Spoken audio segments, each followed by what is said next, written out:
भारत अपनी कई विशेषताओं के साथ कुख्यात डाकुओं के लिए भी जाना गया है। भारत के इतिहास में एक समय ऐसा भी आया जब देश के कई हिस्से डाकुओं के कहर से पीड़ित थे, जिसमें चंबल टॉप पर था। वहीं दक्षिण भारत के जंगल भी खतरनाक डाकुओं का अड्डा बने। इनमें सबसे कुख्यात वीरप्पन का नाम आता है। वीरप्पन से न सिर्फ तमिलनाडु बल्कि कर्नाटक की पुलिस को भी काफी परेशान किया था। कहा जाता है कि जिस दिन पुलिस ने वीरप्पन को पकड़ा था तो उस पर लगातार 338 राउंड गोलियां चलाई गई थीं।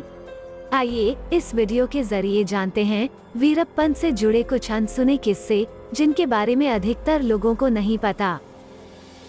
कहा जाता है कि वीरप्पन पर 2000 से अधिक हाथियों और 184 लोगों की हत्या का आरोप था। जानकारों के अनुसार उसने मात्र 17 साल की उम्र में पहला हाथी मारा था। कहते हैं कि वो हाथी के सिर के बीचों बीच गोली मारता था।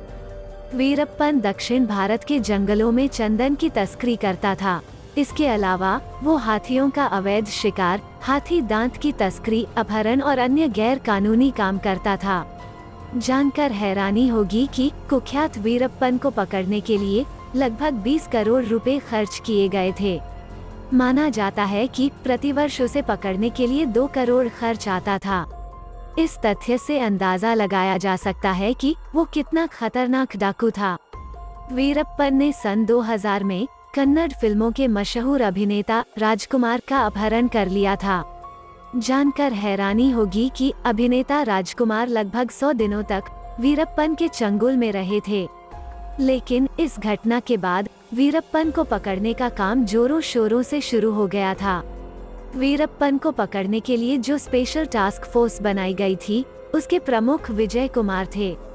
वीरप्पन को पकड़ने के ऑपरेशन पर विजय कुमार ने एक किताब वीरप्पन चेसिंग द ब्रिगेंड भी लिखी थी।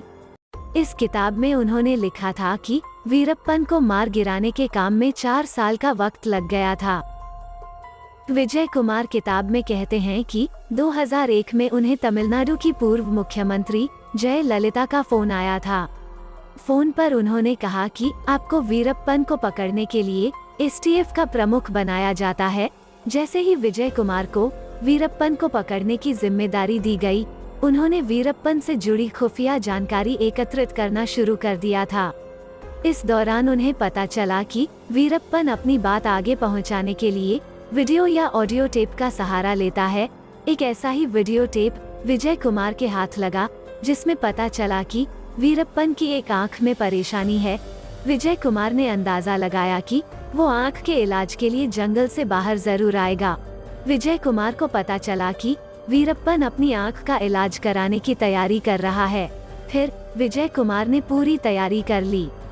आंख का इलाज कराने के लिए उसे जंगल से बाहर आने के लिए मजबूर किया गया। तैयारी के तहत एक नकली एम्बुलेंस तैयार की गई और उसमें 2 पुलिस वालों को बैठा दिया गया, एक को ड्राइवर और दूसरे को वार्ड बॉय बनाकर।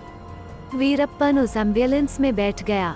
तय जगह पर पहुंचने के बाद ड्राइवर ने जोर से ब्रेक लगाया और उतरकर विजय कुमार को चिल्लाकर बताया कि वीरप्पन अंदर बैठा है। कहते हैं कि विजय कुमार ने वीरप्पन को चेतावनी दी, लेकिन जब वो नहीं माना तो उस पर एसटीएफ ने 338 राउंड गोलियां चलाई। लेकिन उनमें से 2 ही गोलियां वीरप्पन के शरीर को भेद पाईं। रात 10:50 पर शुरू हुआ एनकाउंटर सिर्फ 20 मिनट में खत्म हो गया। विजय कुमार ने कहा था कि अगर वीरप्पन 18 अक्टूबर को न आता तो पता नहीं उसका आतंक कब तक लोगों को झेलना पड़ता।